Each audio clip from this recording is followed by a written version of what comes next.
I give a little time for everybody to get on.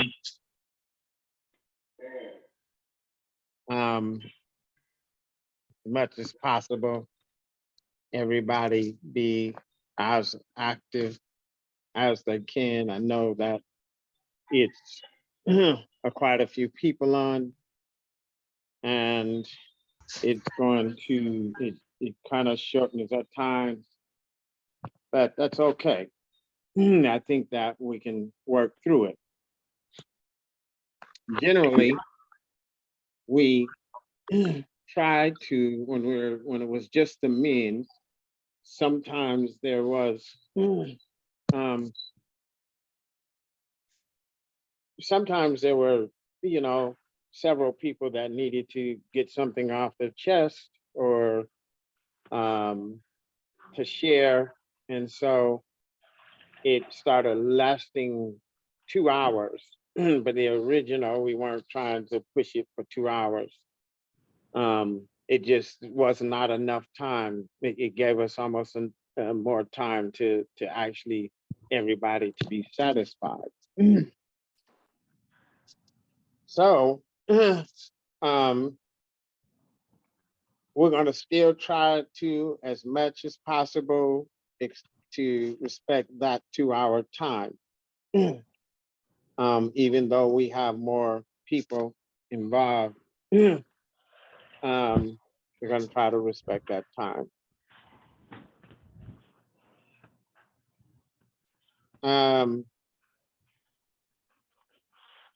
I'm looking for some of the other players. I guess Stacy is supposed to get on. Chris, is she with you or is she getting on? Oh, she's getting on. Let me see. Hold on. Okay. Yeah, she's getting on. She's getting on. Let me see if I can do my sound differently because I can barely hear you.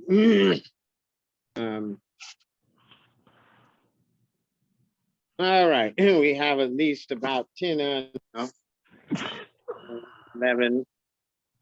Oh, Crystal's here, so she was one I was kind of waiting for because I was going to mention. Crystal had mentioned to me, I'm saying it my way, she probably would say it different, that our last one, I've asked her what did she think, and she mentioned that in short, there were some parts of it that she still had questions about, and that we needed to clarify, bring clarification on. And so I understand that sometimes when we're dealing with a subject that is very intense and different things like that, that we'll have to go over it several times before clarity really hits. And that was one of those subjects that we would repeat, go over it. Sometimes we would do that in the men's group. We would be on a subject and we might last for, 6 sessions and we're still on the same subject, or 8 sessions and we're still on the same subject because of the richness or depth of that subject. That makes sense. And so last week's was the same way. It was a subject that we need to cover much more, that it's a very deep issue, if I can call it that, that just one session is not going to really bring it clarity. So this meeting, we are going to try to connect to what was mentioned last week, but we are going to use our experiences of this week if that makes sense, to see if it connects with last week. I think it does. So we'll open it up, and I'm I'm going to ask, just for the sake of time, I'm going to ask 3 people this time. I had talked to Randall earlier, so I know he's one of the main people that I would like for him to share his experience this week. Because I think it ties to last week.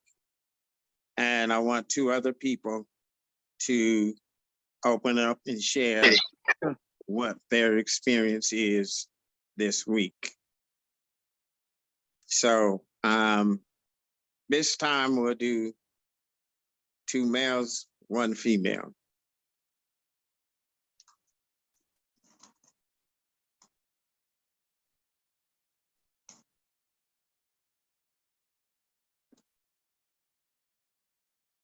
Your sound, Randall, I think you probably need to save yours for last. Okay.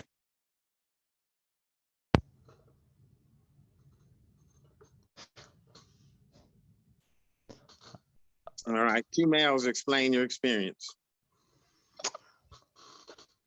What was the subject for last week again? I don't remember. What? What was the subject for last? Okay.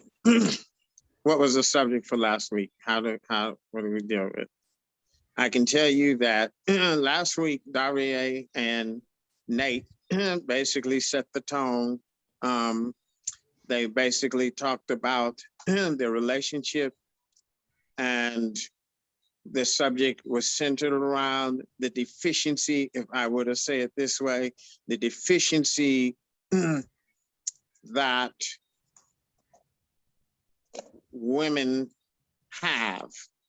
It would start going in that direction, meaning they have needs from their spouses, and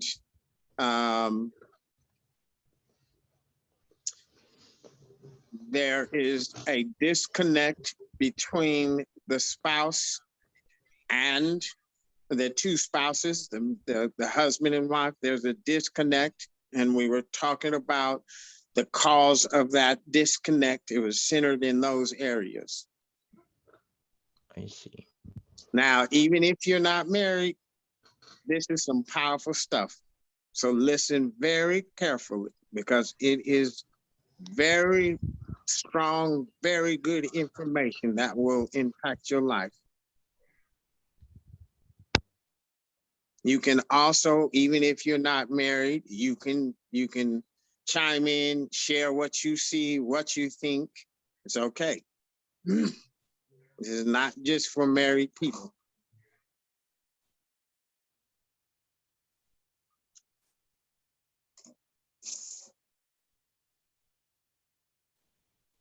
All right, stop being scared. 2 people. One of the fellas, Chris, share your experience this week. Little or older? I'm saying Chris Senior. If you want to share Chris Junior, you can. Your mic is off. My week has been challenging in a way. I've gotten into some conversations at work, different co-workers, and one of the things that comes to my mind is this guy, this newcomer or a new hire, just got a job. He just got hired on, and he has written satanic, the 6-pointed star, and 666, and a lot of satanic stuff on his pad that he lays down on. Well, so when people seen that, a lot of people kind of were like, ooh, kind of scared and all that, and thinking this guy has, I don't know, maybe, I don't really know what they were afraid of, but it's, I guess he's had some kind of powers or something. And so I was in a conversation with someone. I was telling him, it's not real. It's not what you think. And that kind of opened the door to a greater conversation. But in short, I was talking to another a mechanic about it. And this guy began to share his experience with a satanic person. And he was telling me how that it was talking to this person and they blinked their eyes and their eyes all turned black. And I just was shocked how fear can grasp the mind and get you to see what you want to see, hear what you want to hear. And I tried to explain to them what Satan was, and they could not grasp it. So from that conversations, I went away thinking, how do I explain this? How do I come down to level, get them to understand what Satan truly is? And it didn't really come clear to me what, back up, because the guy gave me actually this question prior to that. He asked me, where does guilt come from? And he asked him that question because he was saying guilt comes from Satan. Satan is your accuser, and guilt comes from Satan. Satan is one who accuses you. And I said, no, Satan is not the one accusing you, not the Satan that he's thinking. So, and from that conversation, I can tell he could not understand me. And so that's where I went home. When I left, I really struggled how to get him to understand. And that's when it really became clear to me a few days later what the accuser is. And the accuser, so I began to think about Pharaoh and all of that, and the scripture in Hebrew and all that. As I was thinking about that, a thought came to mind about Pharaoh, how Pharaoh is a symbolic, you could say it this way, Pharaoh is actually a metaphor. And the word Pharaoh is referring more to a standard. And everything under this standard is everything under this standard is under the control or under the power of this standard, like a house. So I'm just kind of speed through it. What I begin to see is that it's the standard of this world that causes guilt. The standard of this world is Satan. And if we kind of go back to what you said, Tracy, if we don't understand who Satan is, we see it outside of us as God's enemy, and I don't see it my enemy, then I've always run from the challenge because it's not my enemy, it's God's enemy. And if I've always run from my enemy, how can I ever grow? I'll always stay deficient. Satan was something that God created. It was actually to cause you to become efficient, not deficient. And because we run from these problems, we stay deficient. We never grow. So I was thinking about all of that and all of these things, and I was able to share it with one person, and he really understood. He really got it. And so that's kind of been what my week has been like. Thanks, Chris. I think that ties in. I'm not going to try to tie it in right now, but I think as we go, we'll, if everybody keeps that in mind, they'll be able to tie in what we're going to tackle this week. All right. One of the women share what your challenges were, your experience this week.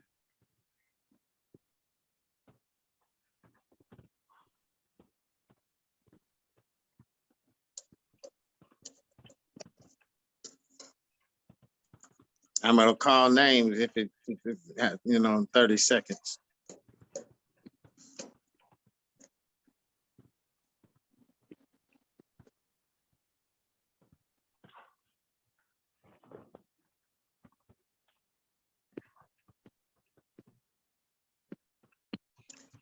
All right. Stacy, I want you to explain your experience, just a little bit of your experience this week.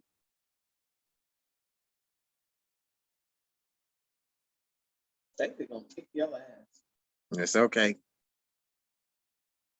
Next time it'll be you, because you, Stacy, Krista, the main ones that talk, will share, is willing to share, is Sherry, Start. Kayla, Astaria usually. You might get a little peep from Crystal. So y'all gonna get used to exercising.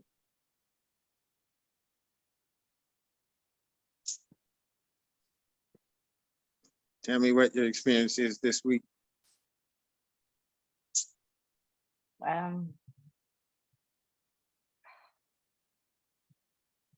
It's okay, Stacy.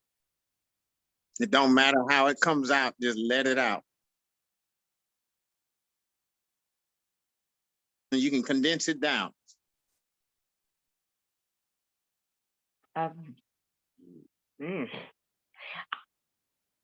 Come back around to me so I could think what to say.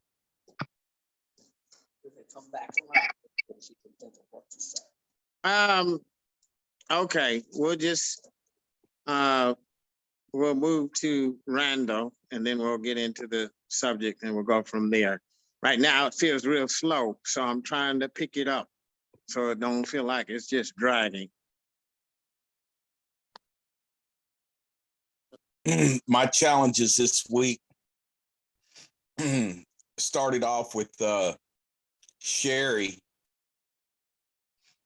and she had some things she wanted me to do, and some things I had not gotten done.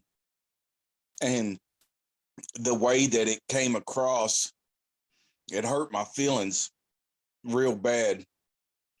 And I really didn't know even what to think about it. So I just felt bad. When I got home, she apologized and corrected her position and really wasn't trying to make me feel like that. And I appreciated that. But the next day, I had a real extreme depression. And the depression felt like the same emotion that people feel just before they commit suicide.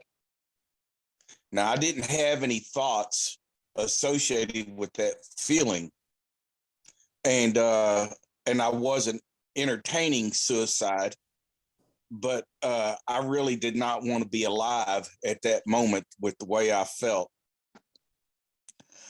And well, the very next day, I got drunk. Man, I don't drink, and I don't know if my children have ever really seen me drunk. I'm not a drinker. But whatever it was 3 days worth. And so the day after I got drunk, I was looking at myself and just wondering, where is all of this coming from? And I contemplated how I recently discovered a part of my foundation was built on bullshit. And the way that I had things put together, it created a defensive side in me where anger and rage was part of my existence. And the way that I avoided that deficiency of anger and rage was to avoid anything that triggered me. If it was a person and you were saying or doing something that pissed me off, I wouldn't have anything else to do with you. That was part of my foundation. Well, when I realized how messed up I was because of what I had established, I realized that part of me that was messed up needed to be shored up. And I knew I needed to be provided for.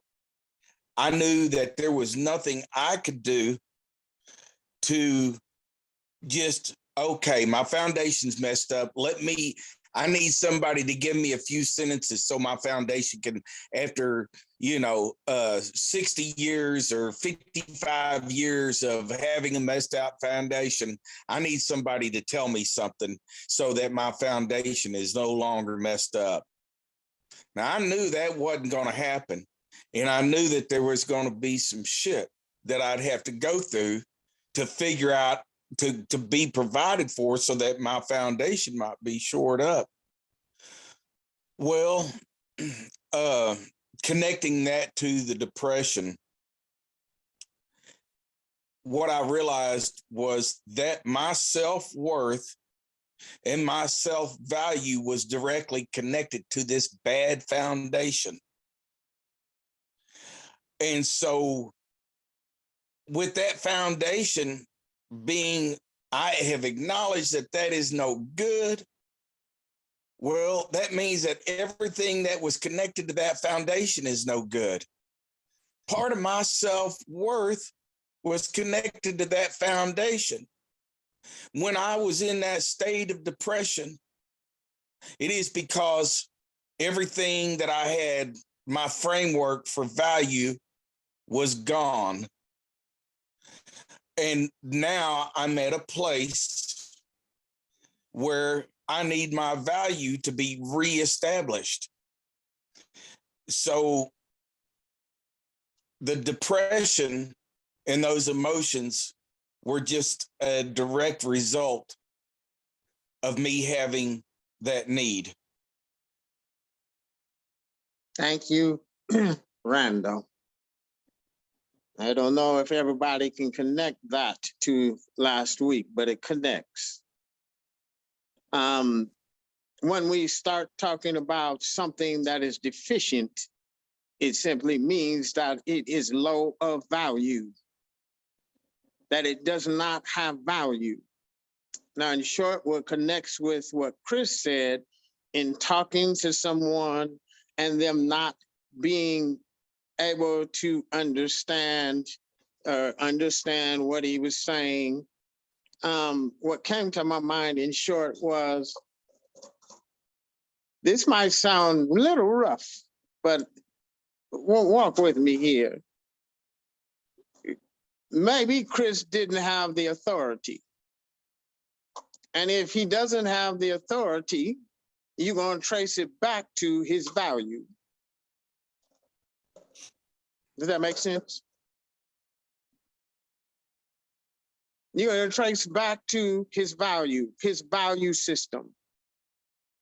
And because if you have value, it places a lot of authority in your voice, in what you express, and how you express it. It places a lot in it. Does that make sense? Okay. So I want to share with you of course, I asked Randall if he had read the last post of the Hebrew letter that I just explained on Facebook. And he said he had. And I said, it's interesting after Randall shared this with me because it connects to what is said. Randall, so you all might have to help me bring some of it together, but I'm going to try to lay a foundation real quick as I can. And then we'll open it up for discussion and seeing how this impacts you. This type of thinking impacts you. All right. The letter that I wrote about is called Zayn. Z-A-Y-E-N, I think, or I-N. It's I-N. And in short, I'm not going to go through all of what I wrote. You can read it if you want to. But in short, this is the 7th Hebrew letter. And in modern Hebrew, it is called, its meaning is a sword. It means a sword. And so in the scriptures, when you read the 10 commandments, I'm setting a foundation. You read the 10 commandments. The 7th commandment is thou shalt not commit adultery. But it's not it doesn't have numbers on the side 1, 2, 3, and number 7 is thou shalt not commit adultery. It actually has a Hebrew letter on the side that is related to thou shalt not commit adultery. The Hebrew letter that is on the side of it is Zayin. So whatever that verse says is related to that letter. Now that's crazy. Because the first thing that would come to my mind is if a person commits adultery, that sword is going to kill him. It means to die. Does that make sense? What's interesting as we go forward, I'm going to explain another side of it. When I first started writing about it, I started writing all of the negatives. I started writing about it, and this morning, the only thing that would come to my mind is the negatives. Meaning, if you commit adultery, this is what will happen. Or God is dissatisfied with adultery. And I'm relating it to the letters. And after a while, I said, this is not coming. Tell me what you hear me saying when I finish this. This letter is not coming from this negative side. It's not stating anything negative. All of the letters are positive. We're talking about value now. All of the letters in the 10 commandments are positive. The picture of that sword does not mean death, it means life.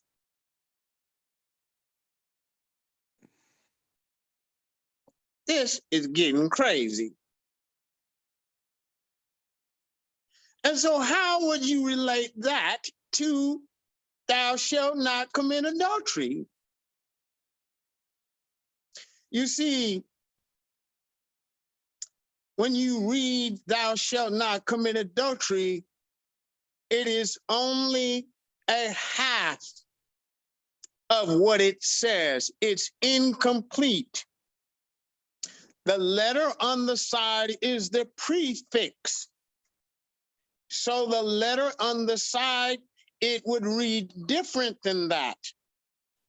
The letter would say, blah, blah, blah. If you have this, you will not commit adultery. That's how I'm going to explain it. And then I'm going to get back to why I'm saying that. If you read the commandments, any of the commandments, and it just simply rests on thou shalt not, you have a negative, valueless thing. This is how we have been trained to think as people. Thou shalt not. If that is the structure of your mind, then you are valueless. Thou shalt not. Every wife, when you hear it, thou shalt not, means deficiency. Every male that represents thou shalt not means that you cause deficiency. If what we read in the commandment is thou shalt not, then God is actually causing a deficient state. This is a mentality, a mindset. Now, let me tell you what it says, Zion. Zion also in scripture relates to the word of God. It is a sword. And the scripture says that the word of God is quick, meaning to make alive. That is what quick means, to quicken, to cause it to come alive. It says it is powerful. I can't remember, somebody can quote that verse much better than I can. But then it goes into talking about it's separating some things, joint and marrow and bone and marrow, those kind of things. And so it is telling you from that perspective that this sword is separating the good from the bad, the chaos that exists within your mind. That's Zion. That's Zion. That's the letter Zion. That's what's on thou shalt not. The positive. And so it means, in essence, you can say, if I partake of the word of God, Zion, the meaning of Zion, it means sustenance or something that is able to sustain. A sword is able to cause sustenance. It is able to sustain us, not just by taking life, but by separating those things that are unclear, those things that are unhealthy. It has the ability to cause a life to sustain, or it has the ability to provide a life. A sword. Now, that scripture is saying that if you are sustained, you will not commit adultery. That is the positive point. It is a prefix, the letter. Every letter does that. The letter on the side is the command. The wording, thou shalt not, is called a judgment. The judgment of that command, the command is, I have been sustained. The judgment of being sustained is, I will not commit adultery.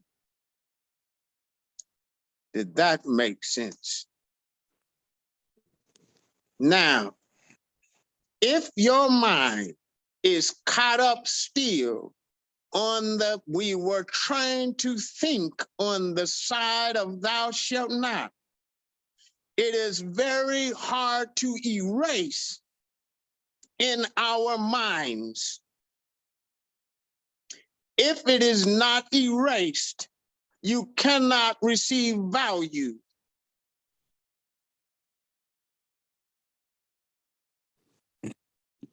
You have the floor. I have a scripture that kind of ties into what you're saying. Let's see if I can pull it up. Go ahead. All right, hold on. Here we go. This is in 2 Corinthians, 10th chapter.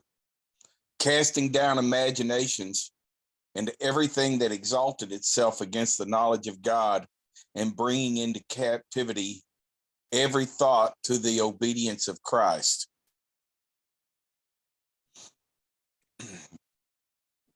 I don't know if you can make that connection, but the casting down imaginations. When I was looking at the word that Tracy posted, the other word besides sword, I believe, was plow.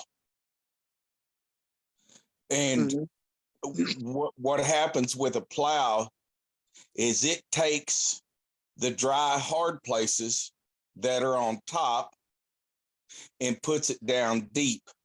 And it takes the hard places that are down deep and brings it to the surface. There's something going on with things moving. That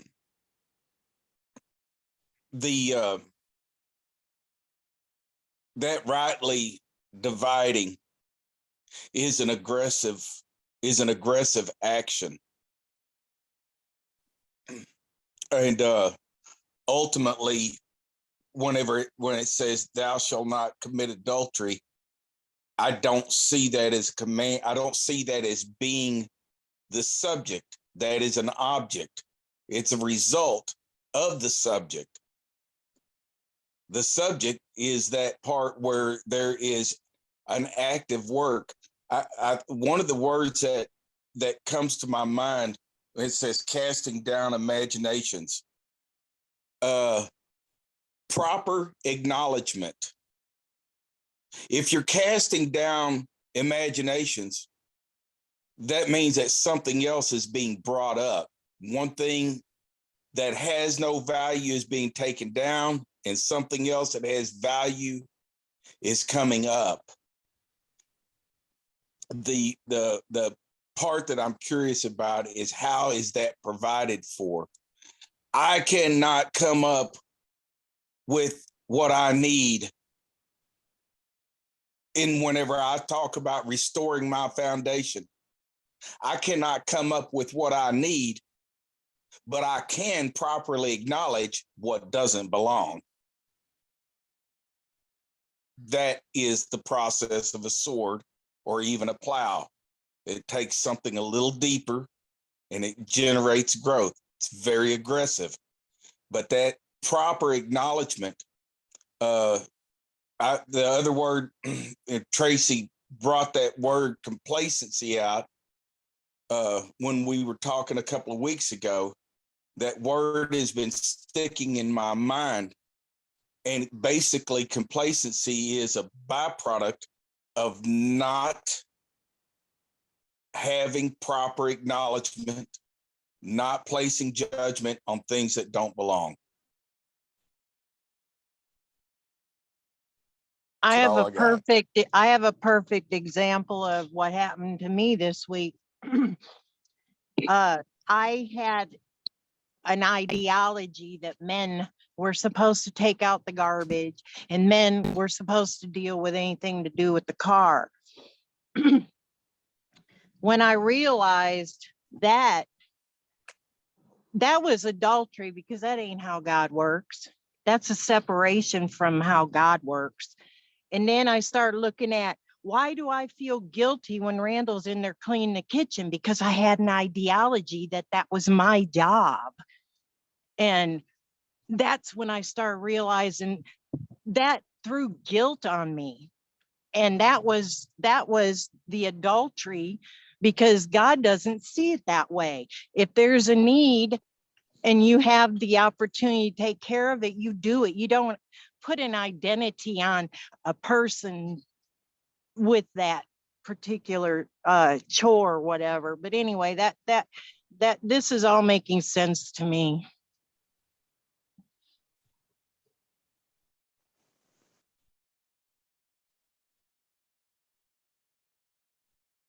Um, Go ahead. Somebody was gonna say something? yeah. I don't know. I would really want get more response from the whole group on this, because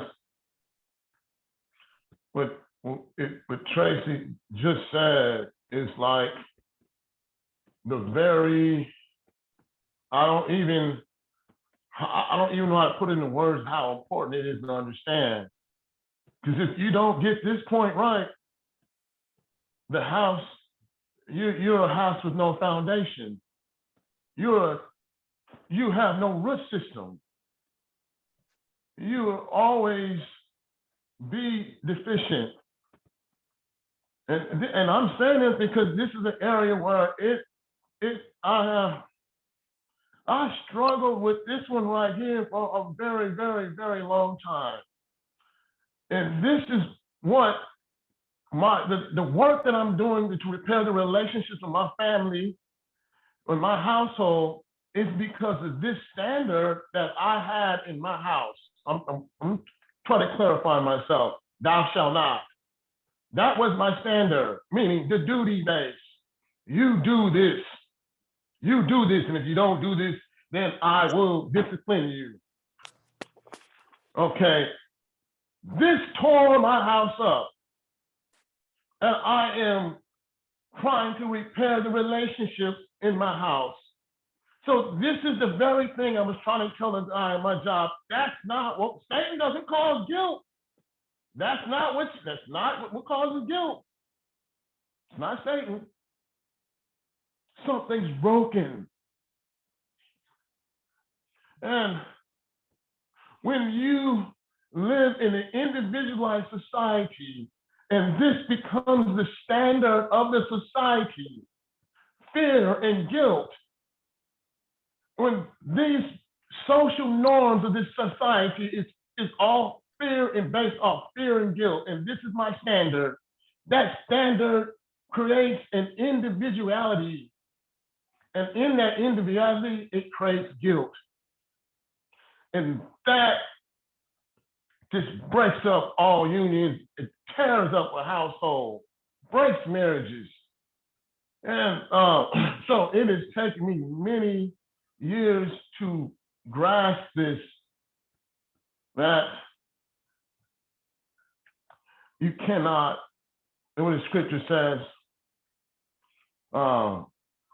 the first commandment, well, it's not actual commandment, but it says that I am the Lord thy God. That's the point that I had to come to understand, that I am the Lord thy God. And I am the one who is to wait. I am to, how do you say it? When I say wait, I'm trying to say demand something. I demand. That's my waiting. I demand. When I learn to demand something, this is how I begin to change from deficient to efficient. So, and it's been a real struggle early in my years, but I seem to come to grips with that. But when I go talk to people, I see the same structure. Thou shalt not. Thou shalt not. And it's in the mind of man, and it's ingrained in this man. And then when you go to school You see it in the school system when you go to work. You see it in the work system. You see it in the justice system. You see it everywhere, everywhere. Thou shalt not. And sadly, it has become the standard of this world.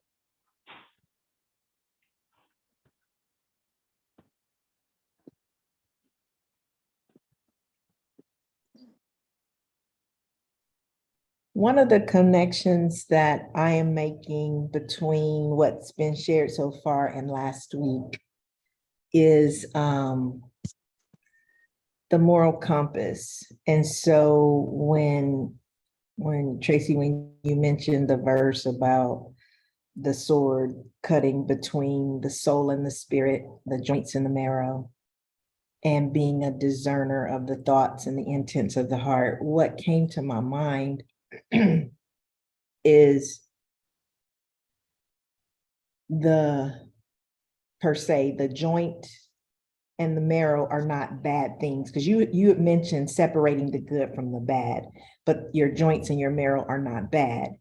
But to me, I see the precision of identifying where the moral compasses have been erected and cleaning those areas out. So it's not like God just goes in and just chops everything up, but he is able to pinpoint where the breakdown is, where the moral compass has been established, where the mindset is incorrect, where idolatry has been, he's able to pinpoint those things and right those things. So that it's not a full picture for me yet, but as I am in different stages personally of understanding infection, if I can just use the example, infection in my blood that has been going through my body and impacting my organs.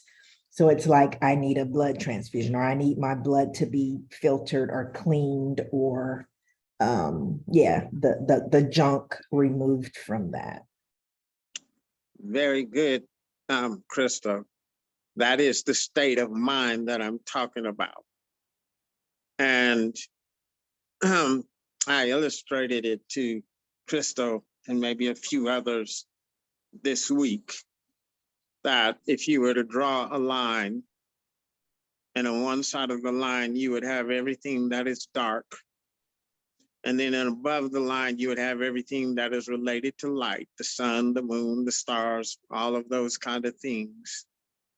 When you have a thou shalt not perspective or understanding, then you're always on the side of dark, and it trains the mind to think that way. So when we hear the word submission, it means thou shalt not, or it means thou shalt in regards to what you should give to the male or the man. If that is a condition, that is preconditioning, because the value is what makes you not, or the value is what makes you do. It is the sword that is on the side of the letter that causes you not to commit adultery.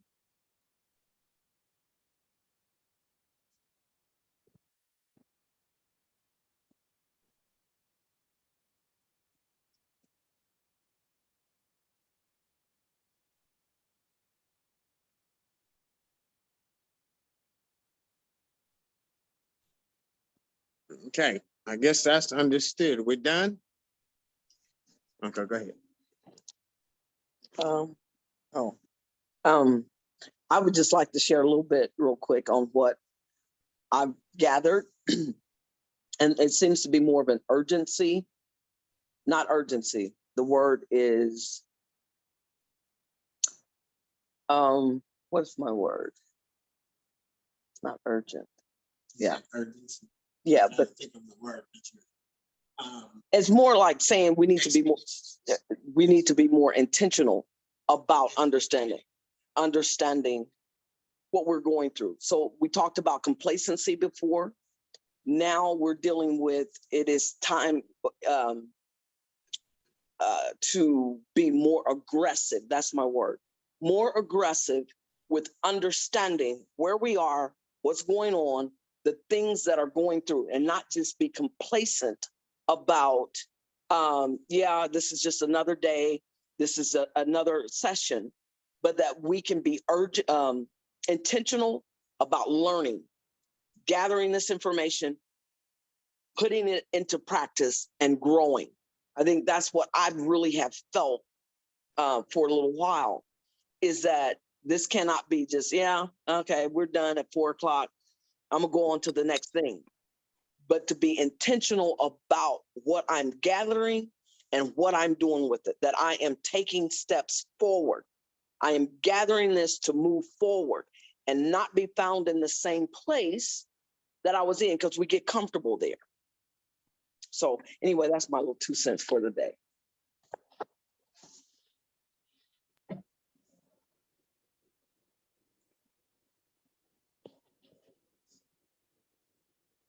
So it's you said this is the 7th letter. So for me, I've been thinking about numbers, numbers a lot. So 7 and 3, and then we've talked about 8, but 7 comes up because that's a week. That's what we call a week. And on this day, it's supposed to be understanding rest. So, Mom was even talking about how the sword separates the bone from the marrow, different things like that, that it's not a negative. So even what you were saying, that when we're understanding the commandment is coming before the judgment. So when we're reading it from that perspective, we're able to rest on the 7th day. We're able to so what Chris was talking about with wait, we're able to be patient. And even when Nancy B was talking, patience for me is like urgency. It is intentional waiting. Patience is intentional waiting. It's doing something aggressively. It's not from the thou shalt not patience. The patience where you're sitting on your hands and you prayed and you're hoping that something just falls into your lap, or something like that. So for me, seven has been coming up a lot because again, it's rest. It's that day that we're supposed to be satisfied or sustained. That's the day that we're supposed to have gathered everything for the week. We have all of our needs met. And so I'm trying to not bring up a verse, but so I'm going to go back to 3. So 3 is for me understanding wise counsel. So a sword, so you have a commandment and the judgment. That's 2 things. And after you get those 2 things, you have the 3rd thing, or you applying the commandment and the judgment and saying, it is good. This is good. This will sustain me. This is how I live. And that's something that is missed if you don't have the commandment and the judgment. You don't have counsel. You don't have the 3. If you're looking at it from just thou shalt not, all you have is one thing. You have an individual, something that cannot live by itself.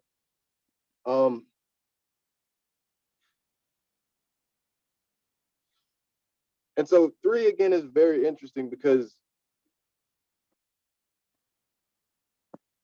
I see counsel in it. And we've talked about the differences between jealousy, envy, and covetousness before. And Uncle Tracy, when he was talking about laying the foundation, was mentioning that a lot of the talks that we have are not one and done talks. It is something that you're able to carry over. It is something that you're able to apply from now on. You're able to use these things. This is not going to disappear type of thing. So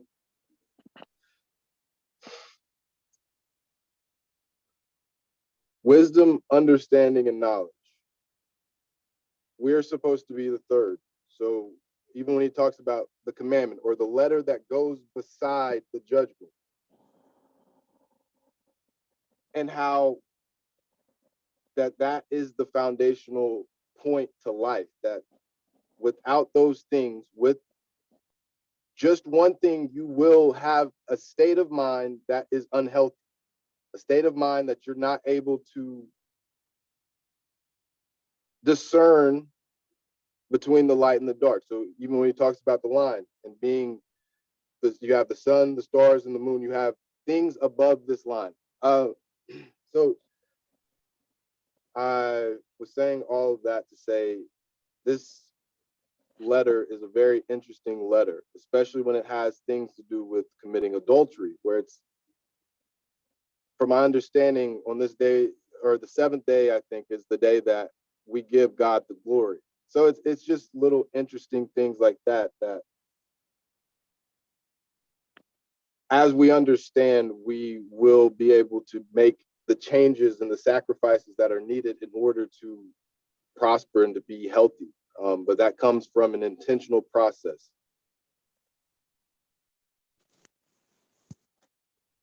All right.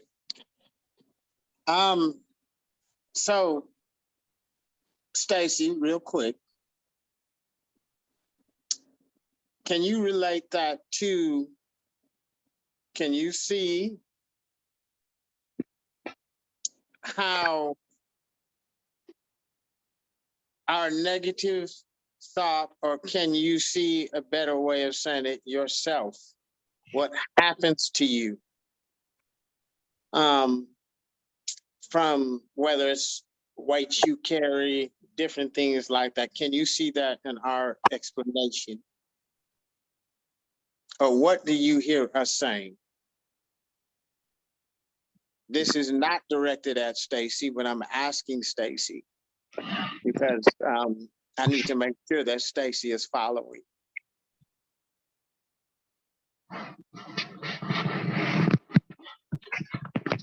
Well, what I picked up from what you were saying when we brought up what you did,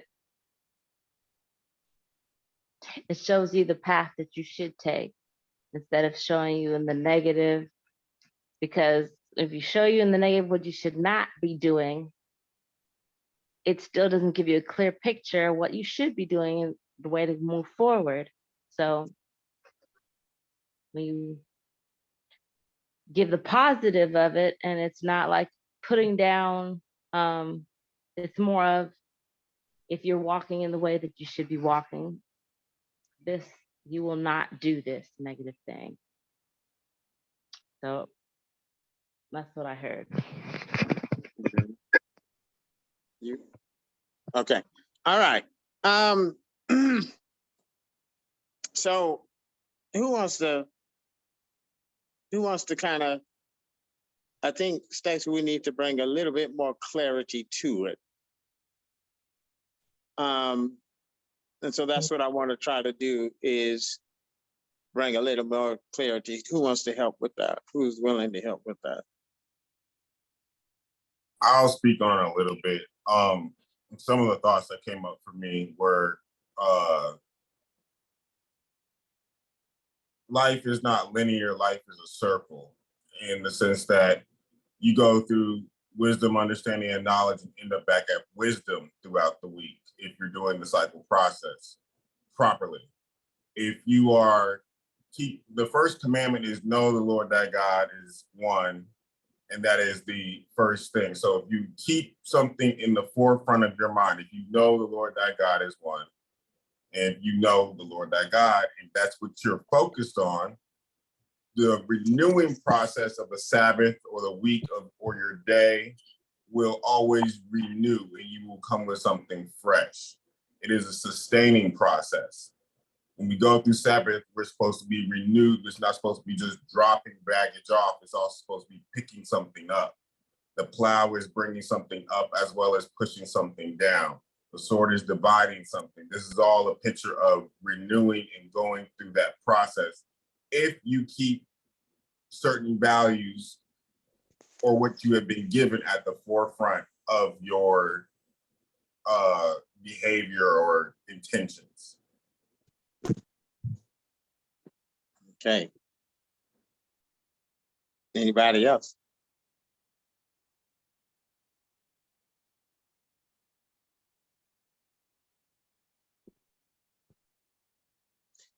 Stacy, did you understand that?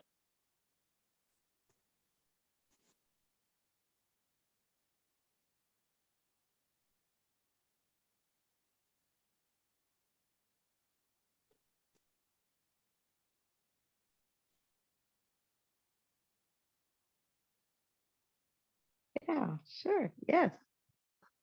But okay, now you know what? I'm going to double check. If you say yeah, what did you understand him to say? Well, he was supposed to be clarifying what I was saying, right? Yes. He was supposed to be clarifying. I what see. she Yes. was saying. So I could just say that he was saying the same thing I was. Okay. Then it's not clear. You don't have it clear yet.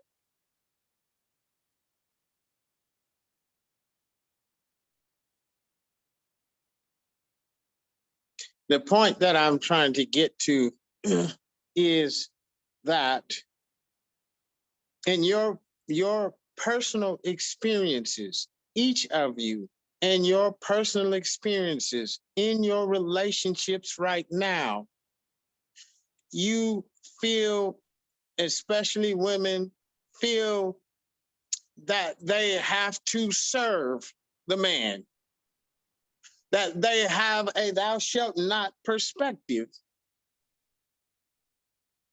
And that in some of the relationships, the man might have been having a role-based or a rule-based thou shalt not perspective. All of this was structured from how church Christianity had presented it, which was incorrect. It was not meant to be presented as thou shalt not. Now we imbibe that same idea, we take it into our relationships and we implement it, and it leaves our house deficient. Now, what do you hear me saying?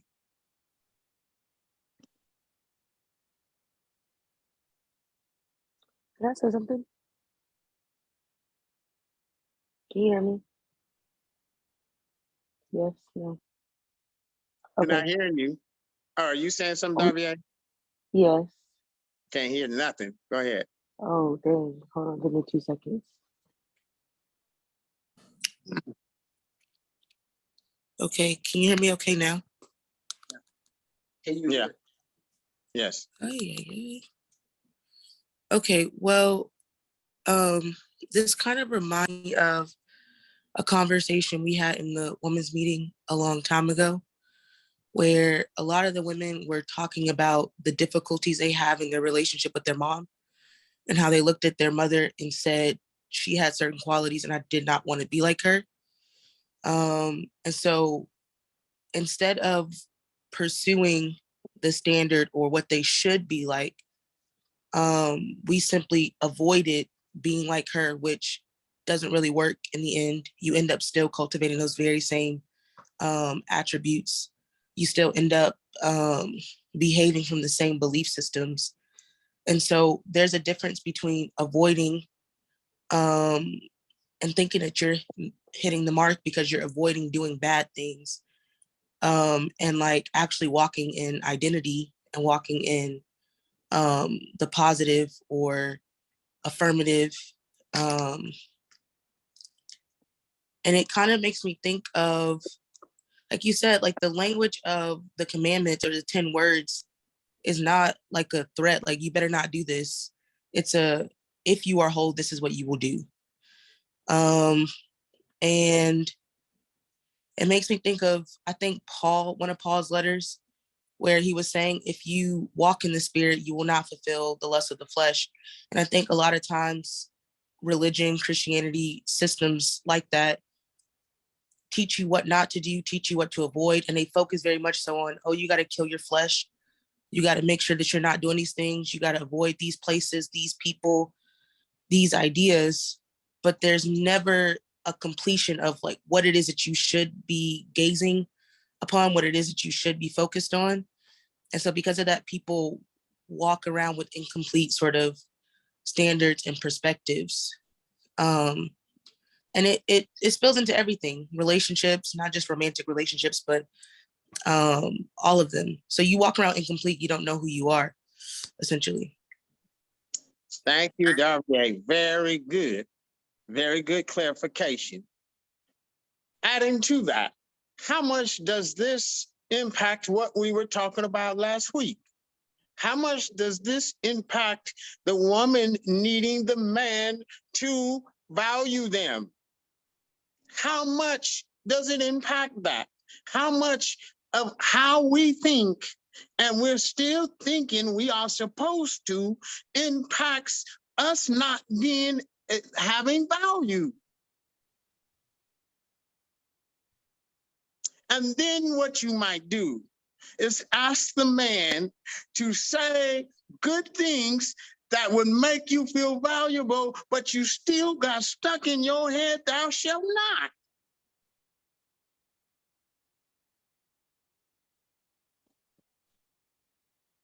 Talk to me.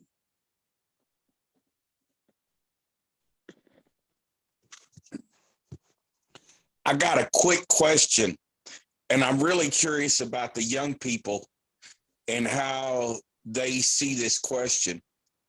But when the scripture says, thou shalt not commit adultery, well, my mind goes to the act of adultery, a physical act. If you could describe adultery without the literal physical act, how would you describe adultery? True. That is true. Yes.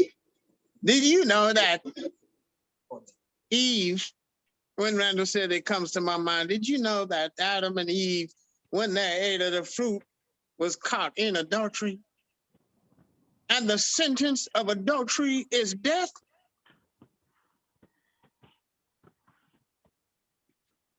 Look at their mind. Look at where their mind was. Look at how they processed and thought. I put on leaves, negative, to protect myself. Where do we show this in our behaviors?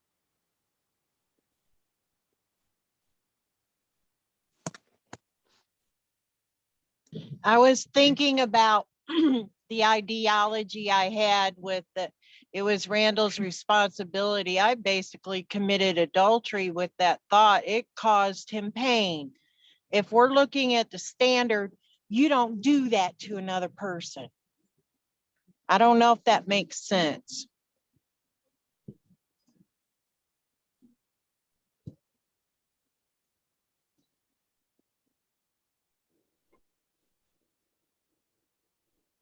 So yeah, I guess that would be a way to try, because I think Uncle Tracy answered your question, very well. So it's like just looking at the children when you read something. This is what I've been dealing with, reading something, and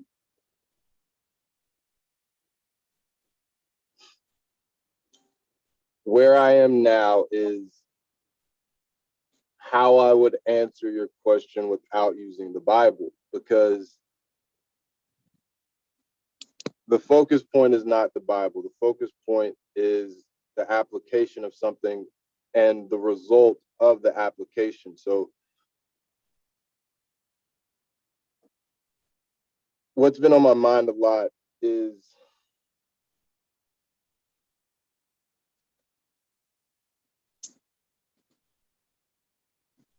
when Uncle Tracy talks about prayer.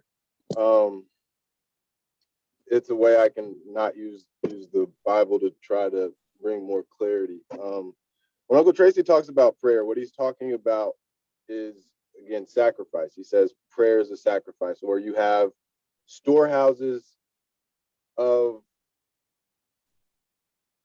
nourishment that if you have labored. So he said the sentence of idolatry or adultery is death. And this death, woman was going to have to now do something as well in order to bring something about.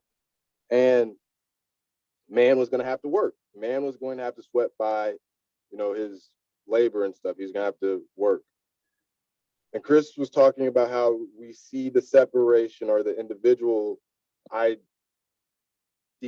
or ideology in society today. It's prevalent. It's a sickness. And the purpose of these things, so Uncle Tracy was talking about being more active. The purpose of these things is to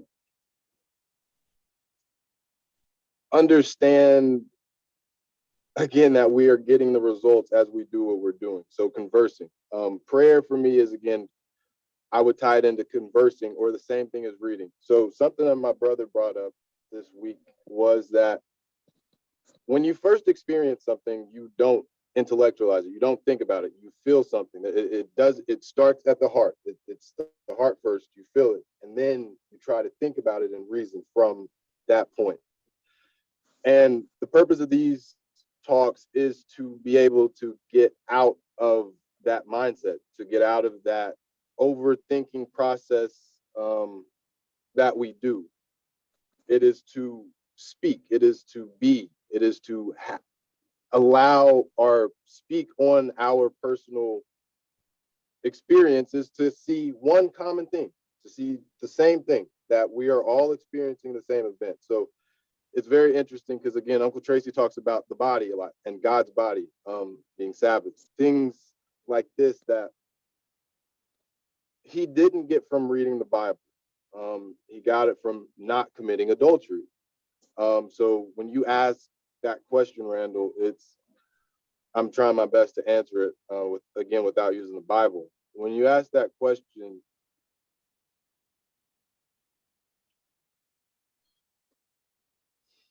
how, again, I hear him answering, how I heard him answering it is by being. You be, and that's how you can show an example of adultery without the physical form. So again, how I understand is that the physical form doesn't come until we try to intellectualize. Once we start trying to think about it, that's when we make it, as Darvier was saying, a negative. We can say, so moral compass doctrine, we can say, don't do this because you're going to die.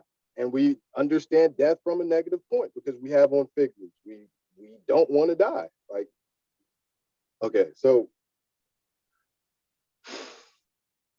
I've been, I'm trying to be quick. So all in all, what I'm trying to say by this is what I'm hearing is, again, act. It is be patient in acting, that it's something that happens naturally. As you're seeking the kingdom of heaven, these things are naturally going to come to you because you understand the first commandment. And from there, anything that you encounter or go through in your life, you will handle them properly. You won't think about it as if there's even a negative possibility that you can lose.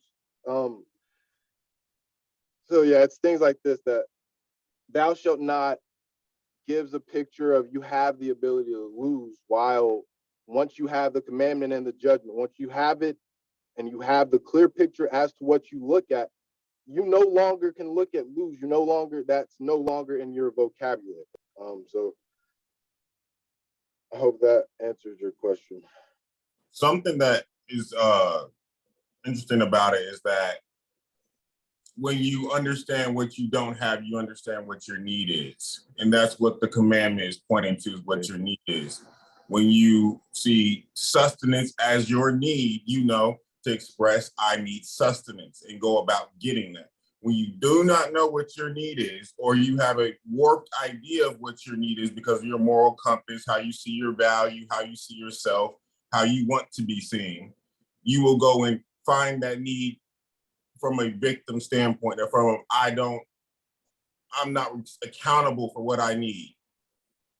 When you express what you need, then it comes to you, not before. Yeah, Good I stuff, agree. Matt. Good stuff, Micaiah. Thank you. I agree. That's kind of what had in mind. What Micaiah just said.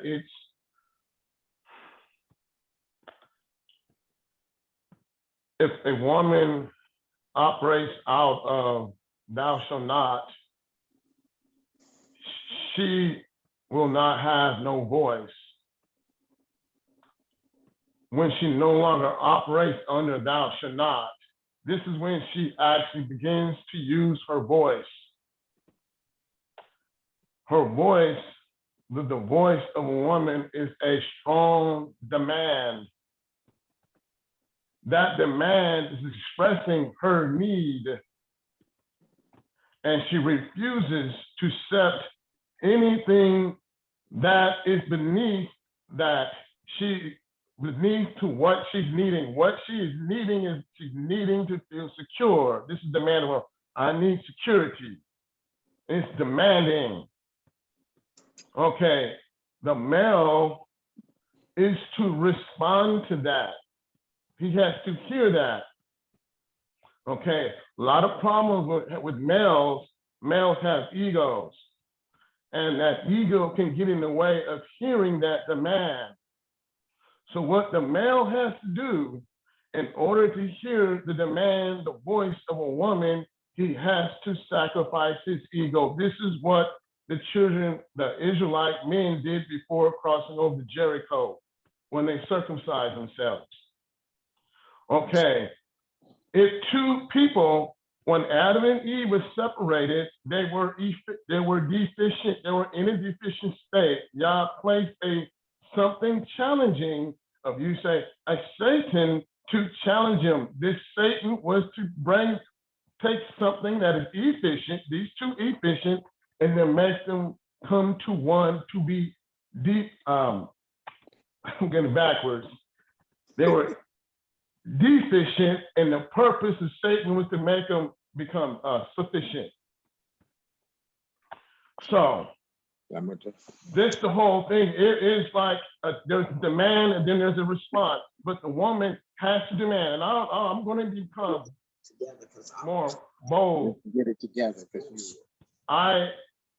This is something that I realized in my house. This is what I am trying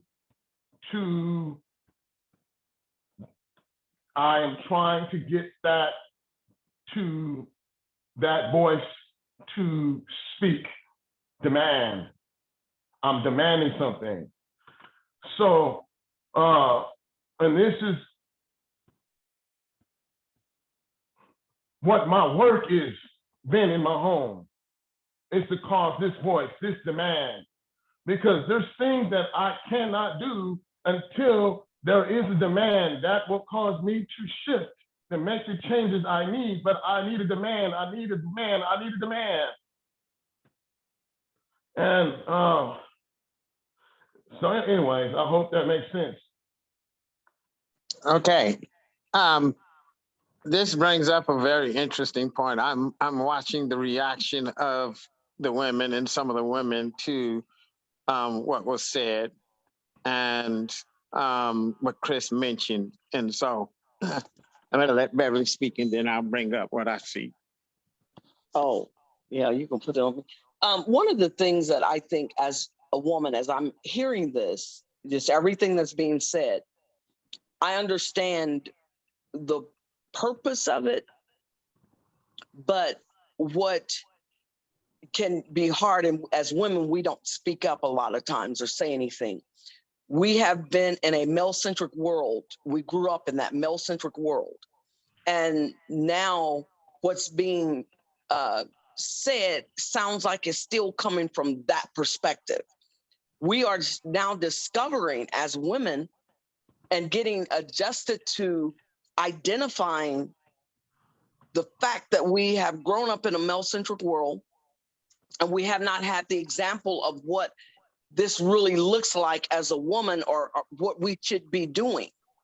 And so, Chris, some of what you said when you talked about, you know, you're waiting, almost like saying, if I got the command, you know, a woman could command me, I would respond. I don't want to put words in your mouth, but that's kind of what I was hearing.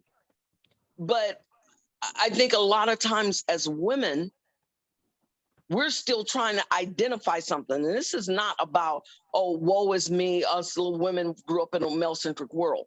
This is part of what I said earlier about having, being aggressive. We are not familiar with being aggressive in the correct way. Being aggressive with ourselves and then not allowing us to become, no longer sit in the area of being a victim. Being aggressive with understanding what I am to do and get my ass up and do it. And understanding how to lay judgment on things, whether it's within us or whether it's within a relationship, whether it's a companion or any sort of relationship. Being aggressive. This is part of what I was trying to bring out. We can sit back and look at and say, we've been in a male-centric world. That's a fact. And when we hear it, it triggers us. We become triggered. Now we're saying, okay, so I'm gonna call it out when I see it. I am being intentional, aggressive, whatever you call it, but it's for me. It is not about, I wanna show these men what I think or I'm gonna do whatever. It is about, I'm gonna move forward. I have to, because this is what Yah wants from me. This is my healing. And I'm going to be aggressive about my healing. And so some of it is, as I explain this, is to help you all understand, be aware that we've lived in a male-centric world and it has been comfortable and familiar, maybe not comfortable, but familiar for both male and female. This is how we've always functioned. It's time to understand that we need to make some changes. All right, I'm done. Okay. Chris, you might want to respond to that, but I'm going to share what I have to say. What I would say is whenever someone speaks and says something, and there is somewhat of a challenge to that thing that is said, this is good. It's okay. This is safe. Everybody should be able to feel free to speak up. But whenever this happens, the person that is being challenged, the person that says something, and then there's a challenge to what they said, the person that is being challenged must first state what they heard the challenge was or what they heard a person say. You cannot defend your position without doing that, or else it means something bad. Is that clear? The first thing I want to establish here, there's a law, and we have to all respect this area, and that is how we respect it. How it is respected is not defending a position, but how it is respected is by saying what I heard you say and then addressing or trying to make correction. Is that clear? All right. The challenge that is on the table is that, Chris, when you mentioned that, the feeling of it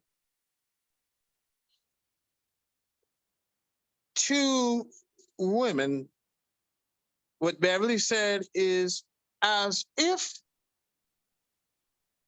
it's still the same male-centric approach. So the challenge that Beverly said to what you said, Chris, is that it is as if it is the same male-centric approach, just a change of words. That is on the table. That's what I saw in the expression of some of the women. Somewhat confusion. All right. I want to give you an opportunity to clarify, Chris. But before then, this brings up something very interesting, and it looks like it's a sidestep of this conversation. But it brings up what I have been addressing this week. I've talked to Darby and Nate. It came up, Chauncey and Crystal, it came up across the board. It came up this week. And I want you to follow this. We're gonna get really down to the nitty-gritty. We're gonna talk a little bit about sex, but in a discreet way. What I have experienced, and this is what Beverly is pointing at. If I were to express it from my way of expressing it, but I'm expressing it to her, is that she's pointing at that men that are dominant males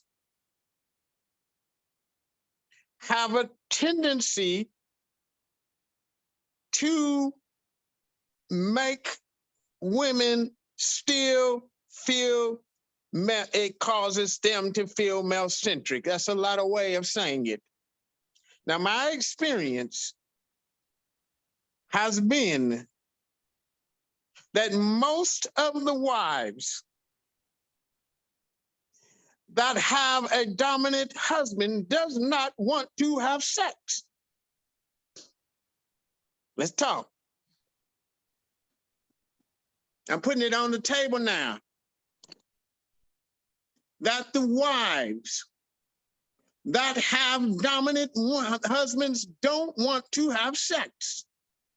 They struggle. What that means is that the women are feeling like that it's still thou shalt not.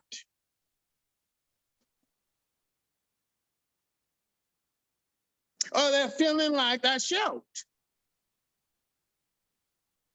That there's no freedom in the relationship, really.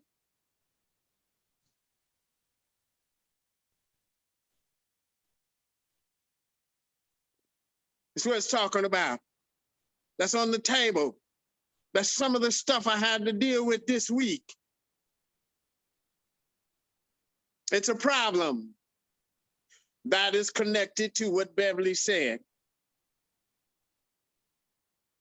We can take this a mile if we wanted to and really open up some good stuff. If we were really wanting to be vulnerable and honest on this topic. You have the floor. Okay.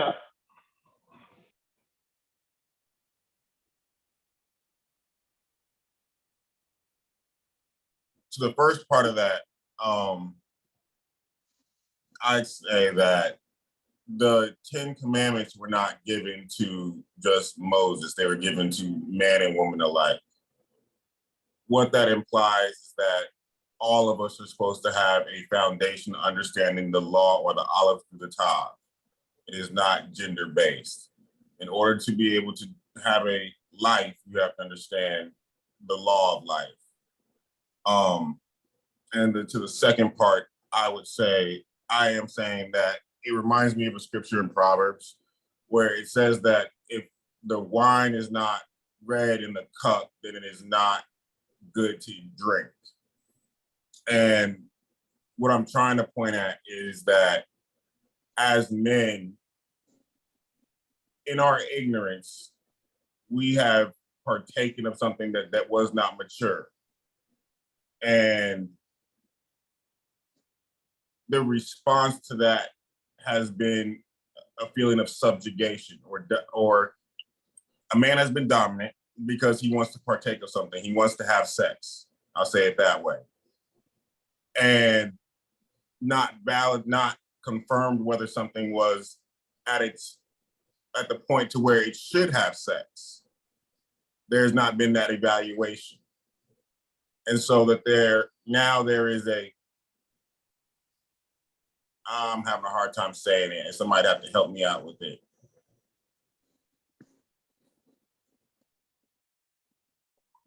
Okay. I want to know, how do you say this? Beverly, what did you hear me say?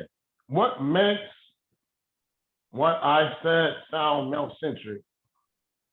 What part? He's asking me what part. Mhm. Well, Chris, it's not always just, and this is why I was saying in general, some of it was the tone. Okay, Tracy. I'm going to answer that. I don't think that Beverly is not going to do it justice. That's why I'm answering it. Here's what I'm saying. Here's what we're saying.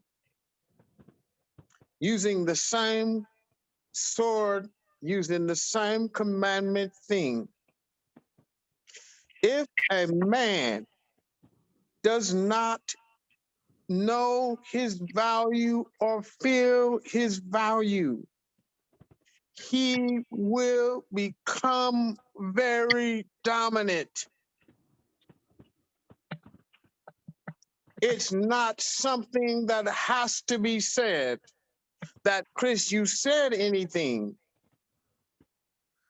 We're saying it's a behavior that comes from not a person that does not really know or find their value. If they're not a male, then what he will do is present himself as alpha. If a male, this is what we're talking about. This is what Beverly is pointing at or saying. She's really saying that there have been men who have been very deficient of their own value, and therefore they implement thou shalt not.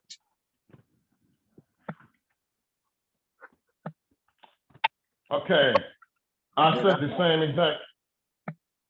That's the same exact thing what I just said. This is why I said that what hinders a man from hearing the voice of a woman is his ego. He has to sacrifice his ego. That is the only, if he does not sacrifice ego, he will always be deficient.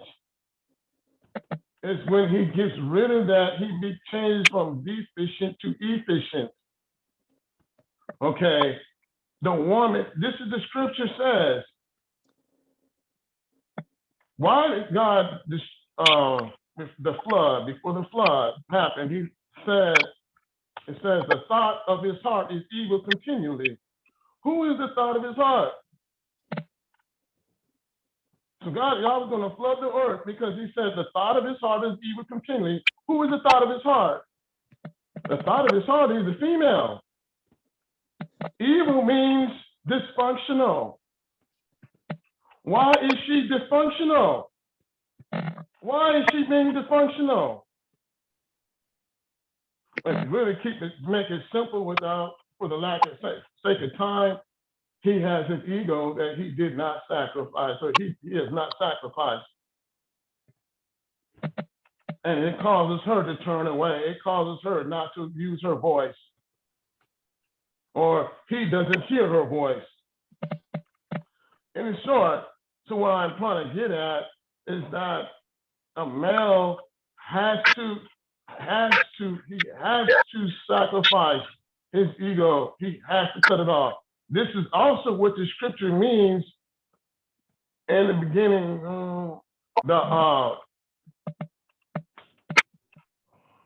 But darkness was on the face of the deep. That's talking about the male. When it says, the scripture says, the Spirit of God moved across the face of the waters, that's talking about the female. Okay. So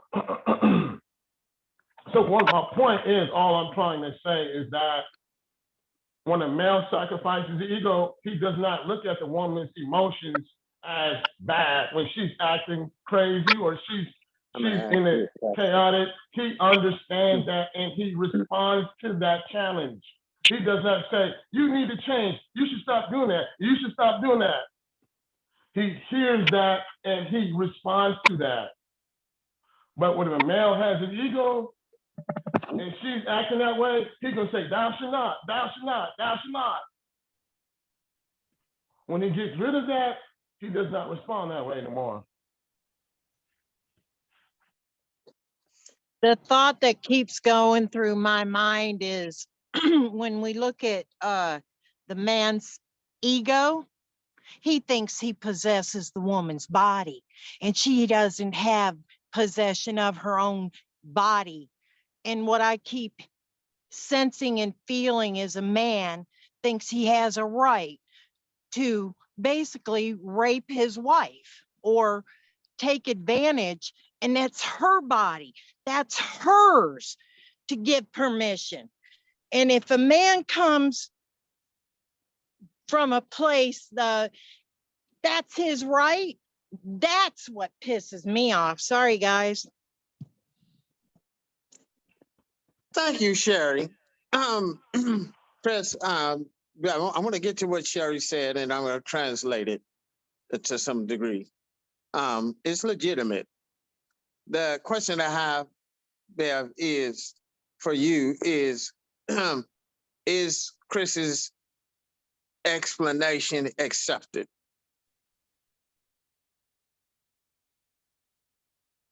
Or do you have to clarify something? I think Chris's explanation for me is understood. Okay. I understand. And I think what Chris is saying in his explanation is correct. Okay. So that even at the very beginning, when I felt what I felt was not about him explaining or not explaining something correctly.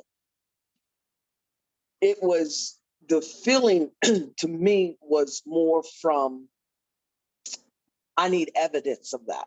I hear the explanation, and this is part of what I was saying about male-centric. We can break things down, have very good explanations of something, but nothing's behind it to give evidence or prove what you understand. It's more of an intellectual understanding more than it is. And this is what I'm saying, in the male-centric world, we've had all of this.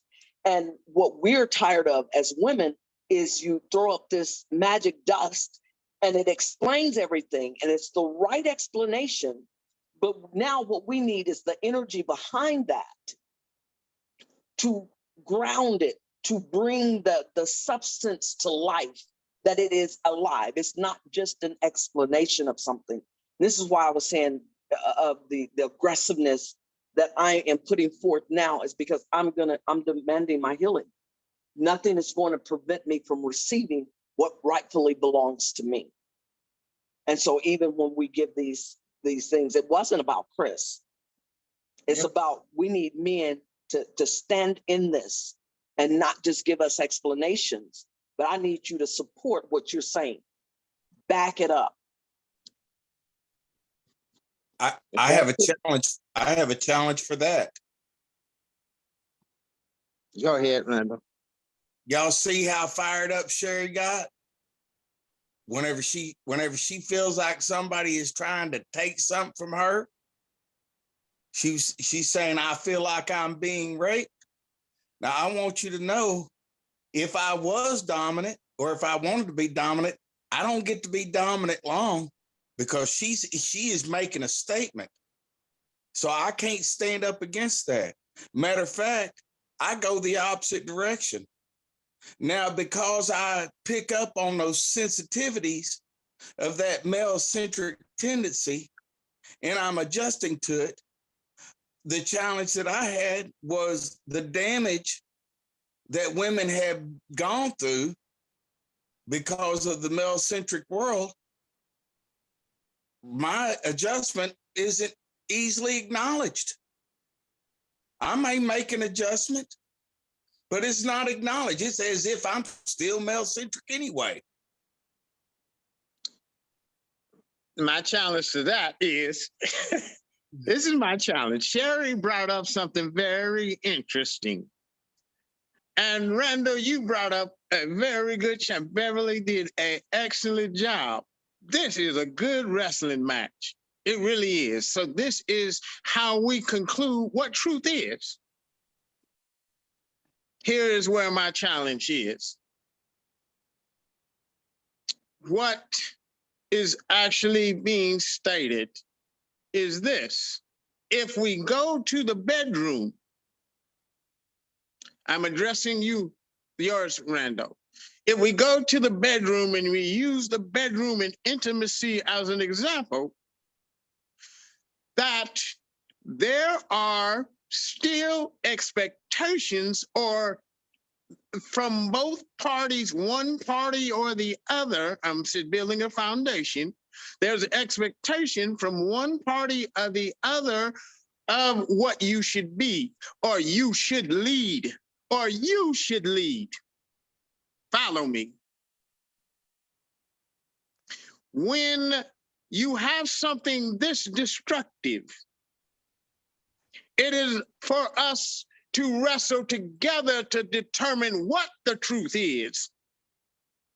If you understand what I'm saying now, it is that when women have had this happen in the male-centric, number one, there should be a space of pulling back and allowing them to, in essence, acclimate without pressure.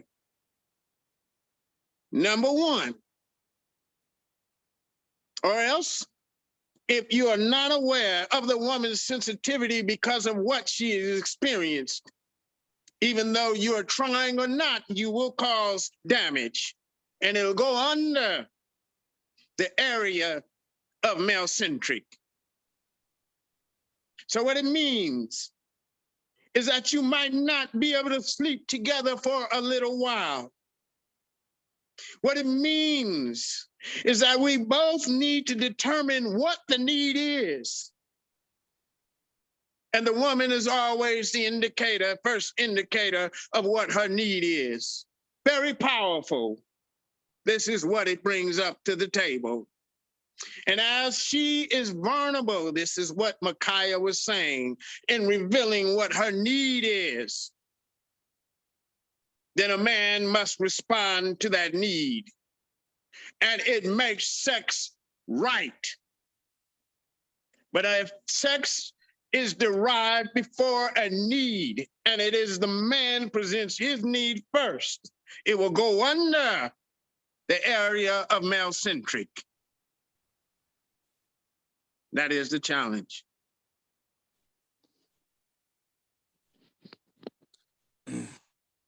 What did you hear me say?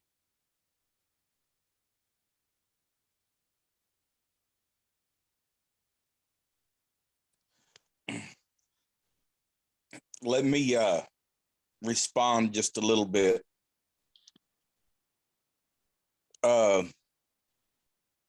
When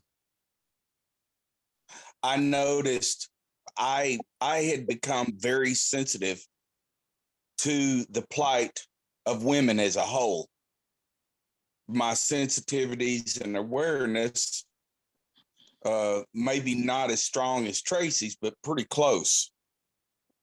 So when Sherry has a need, I give that space of time until the need has been met.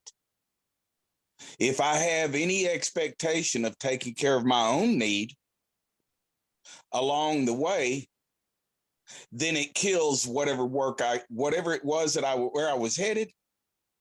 It ain't. I've lost any credibility that I have with any adjustment. That becomes totally not credible until her need is met. Where Sherry and I are right now is we may have a void or an absence of doing anything until both of us are on the same page.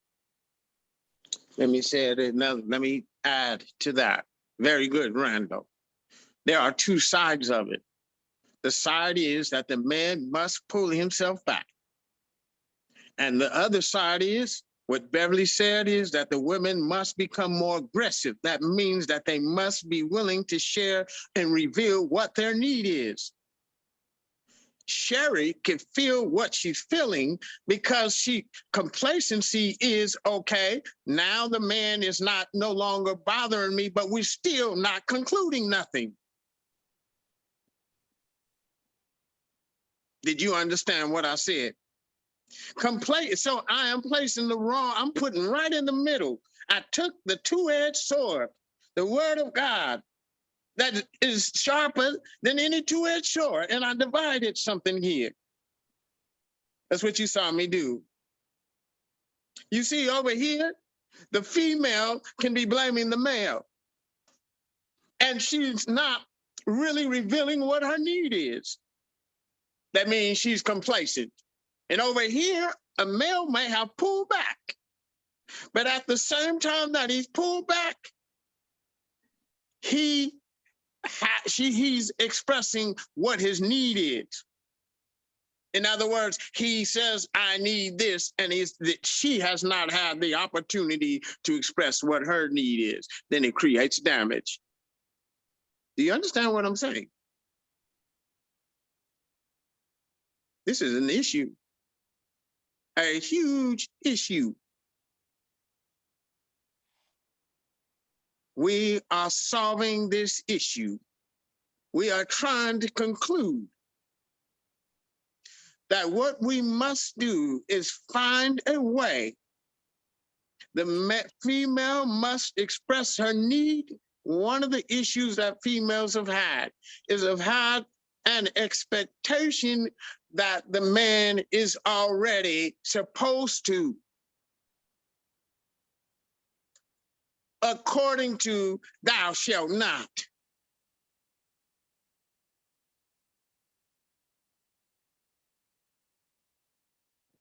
And when that happens, it creates an adulterous, or whatever you want to call it, relationship. Because there's nothing in the relationship to sustain it. Because lovemaking sustains a relationship.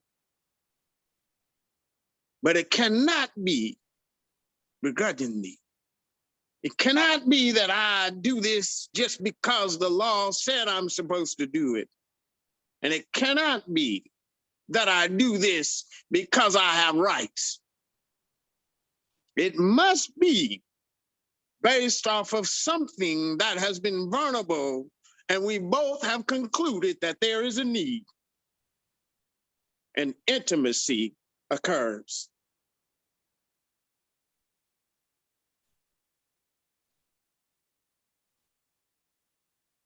That's great. Oh, sorry. Who's? Go ahead. Go ahead, Chris. So when I was listening to Chris, what I was hearing him say almost sounded like it's the weight shifted to the woman. You know, if she doesn't demand properly, then he can't do whatever he needs to do. And that's how I was hearing it. And when I hear things like that, it causes me to address the thou shalt not instead of, so my aggression comes to would be more towards feeling like you are putting the weight of what will make this work properly on me instead of you setting the tone and I am responding right. So the aggression that I would have would be more towards the thou shalt not instead of what I was understanding Bev to say. The aggression should be, this is what my need is, what my desires are, instead of concentrating on what I'm hearing as you ain't doing this. And if you would do this, you know, so anyway, it's making sense. Very good, Crystal. That's very good.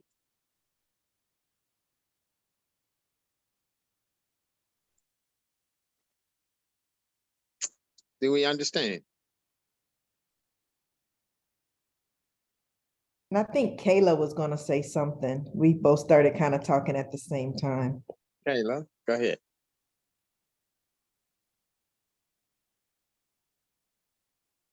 When we first started this meeting, like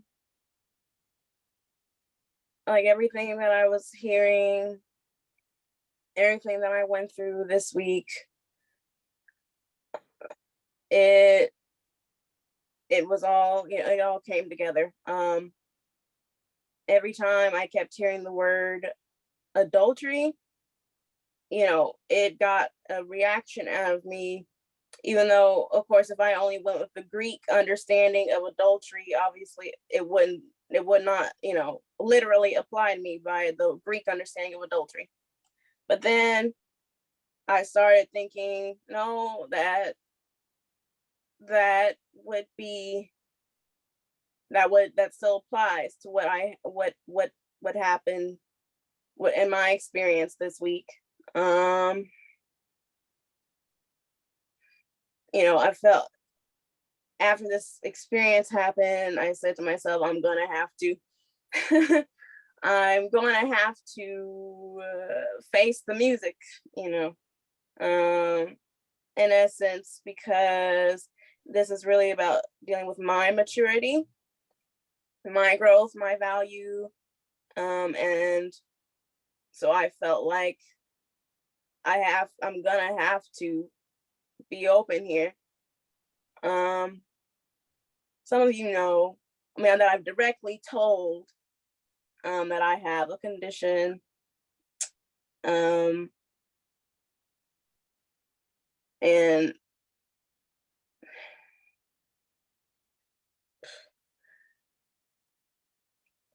so despite this condition, you know, at first when I realized I had this condition, you know, I really felt negative about myself. I already felt negative about myself before I had the condition. I didn't feel like I had value anyway. But with this condition, it still it caused a negative instead of causing a place for me to move forward. So, you know, as Randall and Chris were all talking about like adultery, I was still trying to understand, not from the Greek perspective, but from the perspective when Tracy gave Adam and Eve. I was trying to make a picture of understanding as to why my experience happened the way it did, and where my place, you know, I had a failure. I straight up had a failure. Another one.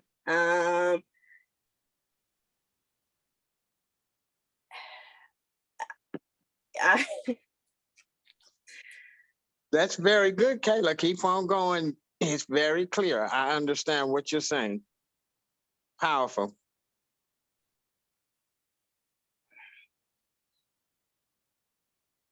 It felt like every time I kept hearing the word adultery, it felt like the picture that I kept getting from how everybody was responding to it was adultery, felt like,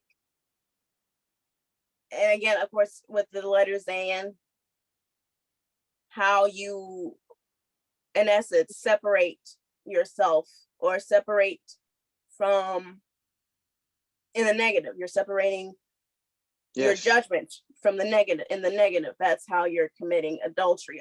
Eve committed adultery because her judgment in the moment that she decided to eat the apple, and even the moment that she decided to give the apple to Adam, was a separation.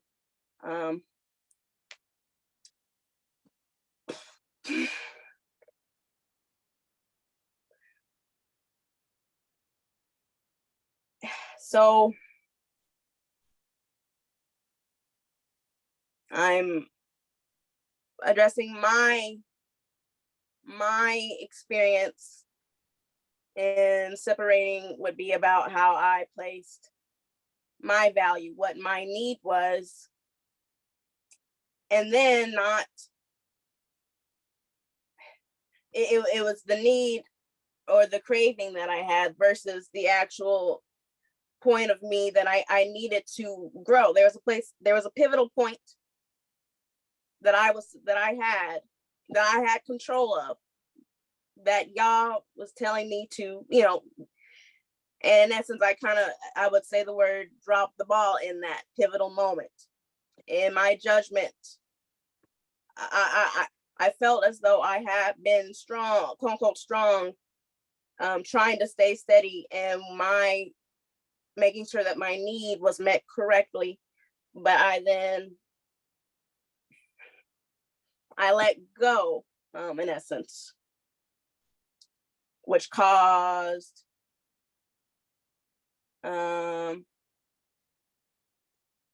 what happened, of which where I was supposed to be more aggressive. I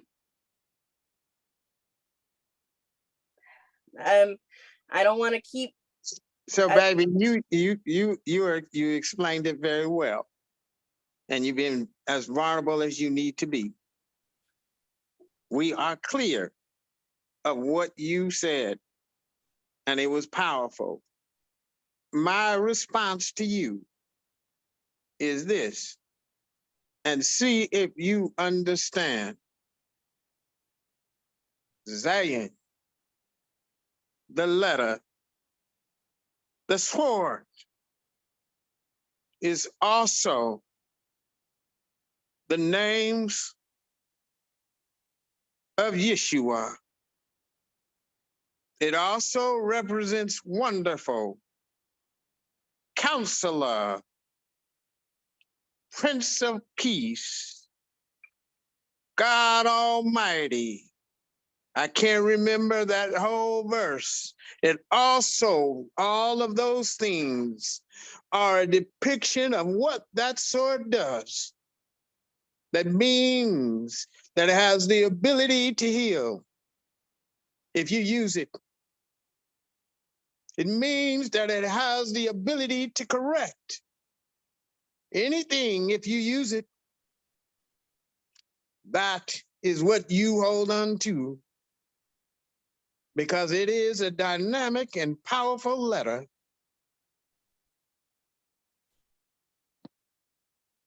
Did that make sense? I think I heard you say that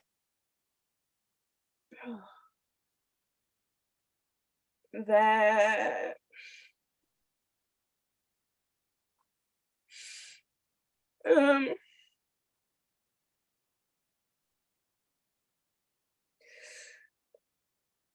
when you have value placed in you, how you maintain your value through challenge.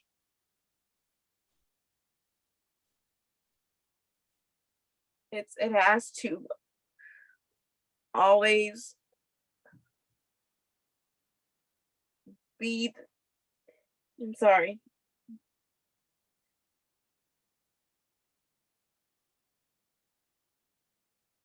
ugh, it provides for you. Exactly. Because it also means the Hebrew letter Zion is what Randall said, either a hoe or it is a plow. And it is representative of bread. You use those tools to make bread. Zion means that we are provided for, therefore we are sustained. And this comment in Hebrew simply means that it has the ability to resurrect and the ability to keep. That is to quicken. Kayla, my word of encouragement to you is you became aware. Thank God you became aware. Now you have the ability to have aggression with that awareness.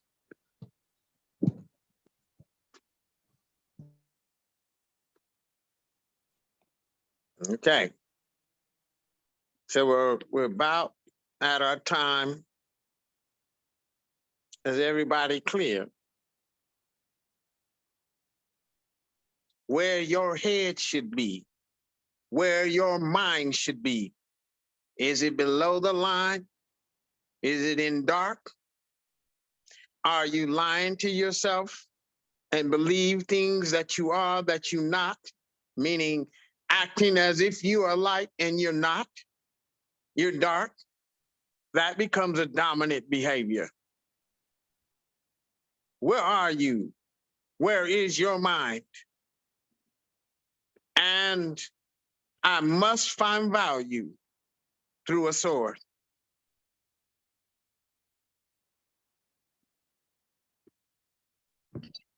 I remember we had a conversation one time in Michigan, and you were reflecting strongly on me. And I told you it felt like I was being cut. And you said, yes, it's surgery. And one of the beautiful things about going through this process is the more you do it, it requires, first, it requires daily intimacy. And Micaiah said on a call one time that people do not understand how aggressive you have to be intimate with your thoughts and emotions and challenges daily. That level of aggression is massive because we're not used to it, or we're not used to the voice of God. So adjusting to the behavior required to seek the kingdom of heaven or become healed is very aggressive, very commanding, and it requires a daily. So what Jalen was talking about, 7, supposed to be the day of rest, taking all of the food you've gathered from the week or all of the daily bread and applying it going forward to the next week. This act of daily intimacy is Sabbath. So when Tracy asks, what is your Sabbath of the week? How does it all connect? We're all going through the same event, perceiving it differently. How do we connect and wrestle with to find what truth really is? And you cannot do it alone. So you have to seek wise counsel, a 3-bound cord. There's authority. It's a process. Michael, boy, you gonna get slapped. Man, where you been? That was well put. That was real good. Man, I love it. All right. He basically gave an excellent summary, tied everything together. So we can't ask for no more. If nobody has anything else to say, we are going to close.